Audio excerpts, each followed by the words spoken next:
Welcome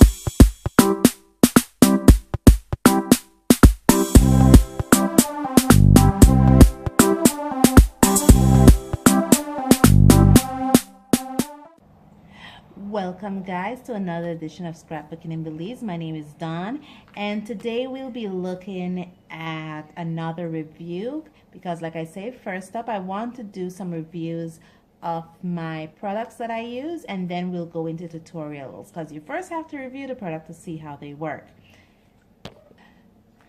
Today we'll be looking at some tube watercolor paints that I owned, and these are found, two of them I bought here in my country and one of them I ordered in.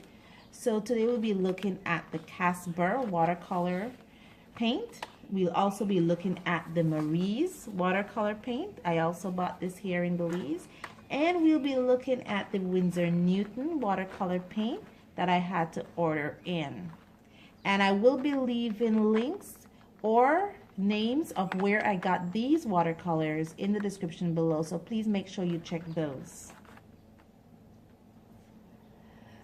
So basically they all come in tubes, and the Marie watercolor, this is because I cut the watercolor paint and I had to seal it back. The Marie watercolor comes like this. This is how it looks. It's in a tube. This color is black. You squeeze it out, and this is how you use it. This is the Casber watercolor that I also bought here. It's also a tube paint, and this is my Winsor Newton, and I had to order this in, and this is how it comes. So how I use watercolor. Watercolor is a type of medium that can be reactivated. So how I do it is that I put my watercolor into palettes, allow it to dry, and whenever I need to do a painting or a piece, I will just reactivate them because they can be reactivated. So you don't necessarily have to, whenever you, it's not necessarily like oil paints. I'm not sure if oil paints can be reactivated, but when you squeeze it out, you just have to use what is there, because when you're finished, whatever is left over, you can't reuse it. No, watercolor is not like that. It can be reactivated when dry. And so the palettes, how I do my palettes is that I get these very inexpensive paints. As you can see, it's just a basic inexpensive paint that I bought here in Belize. I take out the actual paint and then I put my watercolors in them, and this is the Casber because I was able to get a 12 pack. The little strips here is the glycerin because, again, watching YouTube tutorials, I found out that just putting glycerin on the watercolor when you put it in your palette, it keeps it moist. So I just put glycerin on it to keep it moist, and that's what the clear fluid there. And I also did this for the Marie. This is the Marie. And I just put little swatches on top to let me know what actual colors are in there. Again, I just get some inexpensive paint, take out the actual paint and put in my watercolor and create a palette that way. And this one is the Winsor Newton, and that's because this is the one I bought. I actually bought this folding palette, and I have my watercolors in here. This is Winsor Newton. Let me flip it over, and as you can see, they're already dry. And like I say, it can be reactivated, so that's the reason why I don't necessarily have to clean up these trays here where I have little splotches of paint, because you know, when mixing paint, especially when you're doing watercolor and you're mixing paint and you get a mixture that you really like, you can make a lot of it and you don't have to worry about it being wasted, because you can just reactivate it again. Just put it in there and put water on top and it's reactivated, because it's reactivated with water. How sweet is that? Now let's look at these watercolor paints. We have the first up, we have the Winsor Newton. I was able to get a 24 pack, and it comes with Chinese white, lemon yellow, medium yellow, orange, vermilion, flesh tint, brilliant red, crimson, magenta, rose medlar, violet, cobalt blue, ultramarine, blue lake, permanent light green, sky green, verdant green, yellow ochre, burnt sienna, raw amber, burnt umber, Payne's gray, ivory black, and phthalo blue. The Marie that I bought here in Belize comes with violet, burnt sienna, orange, vermilion, light green, cerulean blue, white, yellow ochre, burnt sierra, crimson, sea green, ultramarine blue, black, lemon yellow, gambeige, rose, deep green, and Prussian blue. I think it's Prussian or Prussian or Prussian. I'm not sure how I pronounce it, but I just say Prussian blue. The Casber, also found here in Belize, comes with zinc, titanium white, ultramarine blue.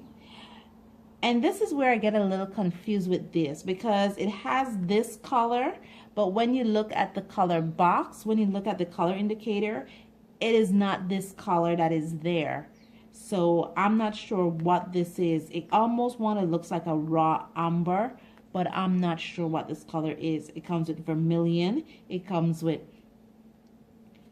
emerald green, lemon yellow, champ black, phthalo cyan blue, burnt umber, scarlet, and again this green, because on the box it gives you color swatches with the name to tell you should tell you what's in the box. But these two colors, when I swatch them out and look for the reference that is supposed to be printed on the box, it's different. These are not the colors, and there were no names to indicate what these colors are. But when you look at it, kind of almost want to look like a sea green, but I'm not sure if it's that. And it also has yellow ochre. For this color comparison, I'll only be using the Marie and Winsor Newton, and that's because they come with the same colors versus the Casper one I have, because here the Casper only has ultramarine blue in common with these two paints. But when I swatched it out, the ultramarine is a very, I don't want to say hot, but it's a very, very cool blue. And as we all know, ultramarine is a very warm blue. It's not cool at all. So I'm not sure if that's ultramarine. So I think to be safe, I'll use the Marie and the Winsor Newton to do this color comparison. First, we'll do the Winsor Newton on top, and then we're going to do the Marie to the bottom.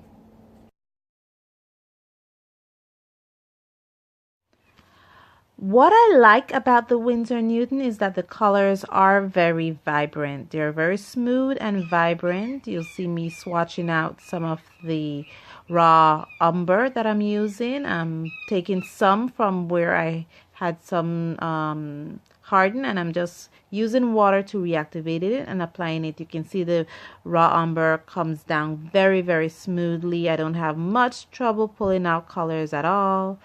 And what I should tell you about Winsor Newton is it has great transparency. It's not as opaque as some of the other watercolors that I owned, and it's able to be used. You can use other mediums on top. You can use your fine liners, your pigment liners, your archival inks. You can use your jelly roll inks on top of it, and it will show. You see me there again, checking for the color names, because I want to make sure that I'm using the same colors. I have a dropper bottle that I use to drop water. Instead of dropping the water from my paintbrush onto the colors, I just use a dropper to drop the water on, and I find that to be very easy for me.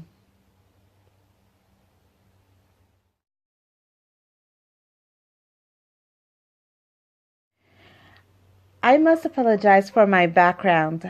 Where I live, there's a lot of wildlife and there's a lot of dogs, and you will always hear cars going to and fro. I just want to highlight the Marie It's just like the Winsor Newton, it holds up when it comes to transparency. It is not as opaque. It also holds up with the different medias that I use, my fine liners, archival inks, my stamp pads. It holds up when I put alcohol-based markers on it, watercolor-based markers on it. So it is just like the Winsor Newton, an affordable brand, and I do enjoy using it. It's actually my go-to brand when I do my day-to-day watercoloring.